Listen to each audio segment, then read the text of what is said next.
Uh, so I have a question for you, and I mean this in all kinds of love. But can we just stop talking about how busy we are? Like like I get it, right? I understand that we're all busy.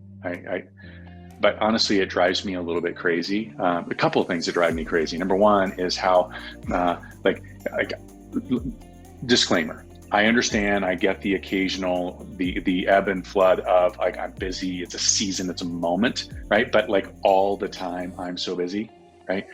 Two things that kind of drive me crazy. Number one is that just like, oh, how are you? Oh my gosh, I'm so busy, right?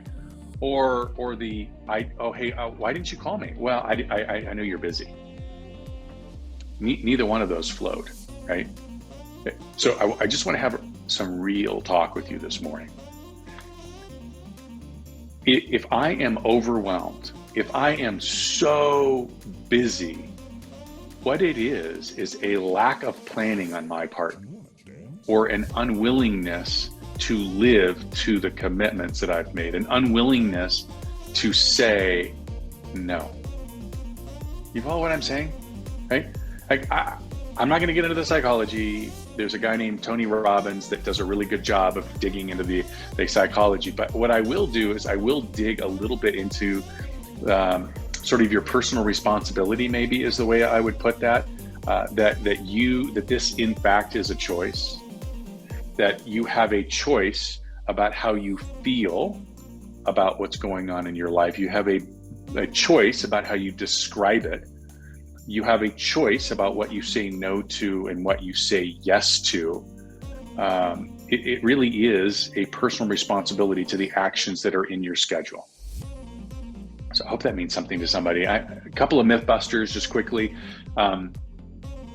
It is not cool. By the way, I am speaking to myself right now, right? And you all are just in the room. These are things that I need to hear, right? Because these are things that we all go through. But number one myth buster, it is not cool to be so busy. Your value is not tied to how much you have on your schedule. It's not. It doesn't matter how many appointments you have scheduled. What matters is what you get done in that time. Right? So it doesn't, if you're one of those people that believes that your value is attached to how hard you work or how much you have on your schedule, it's wrong. You're telling yourself a lie. Mythbuster. Okay? And then number three, you cannot outwork a bad process or a bad team. I'm going to say that again. You cannot outwork a bad process or a bad team. All right. So just quickly, I'm not going to dig too much. I've got a whole series on this that I go through and some of our coaching stuff. But I just want to make sure that everybody is clear. And again, I'm preaching to myself. Okay.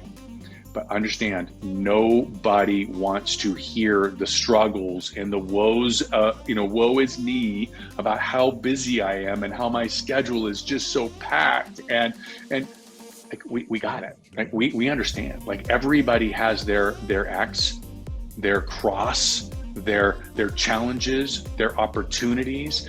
We preach here that every challenge that we see is an actual opportunity in disguise, right?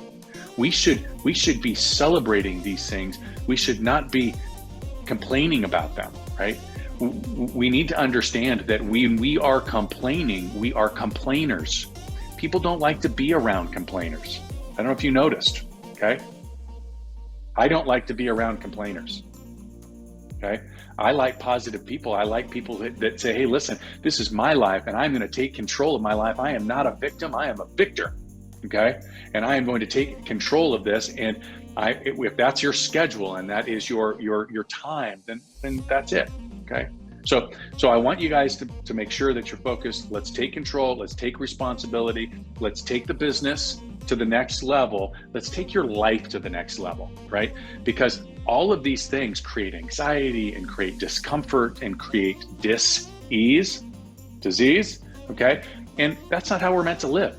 God put us here to have an incredible life, right? Not one that is diseased. Okay, so a couple of traps. Number one, got a minute. Y'all know this one, right? Hey, you got a minute? The minute that you learn that when you say yes to those, it's more about you than it is anybody else, okay? And again, I'm preaching to myself right now, right? Gosh, I'm preaching to myself. When somebody says, do you got a minute? If I can't say no, what's really happening is somehow, some way, I'm getting something out of that interaction, right? Like I'm feeling more valued maybe because I can, yes, I got a minute for you. Or maybe I'm operating out of fear that if I don't have a minute for you right now, maybe I have a minute for you a little bit later, then I'm not a good leader. I don't know, but there's something there. But the minute you realize it's not about the person asking about the minute, it's about you, you go a lot further. Number two, not living to your commitments. It's a trap, folks. Listen to me.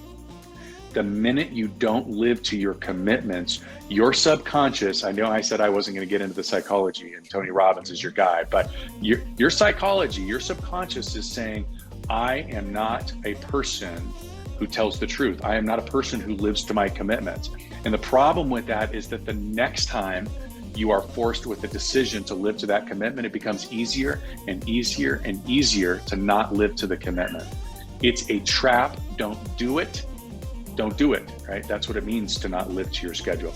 And number three, when you say you're not going to talk business after a particular time at night, don't talk business after a specific time at night. Did I mention that I'm preaching to myself right now?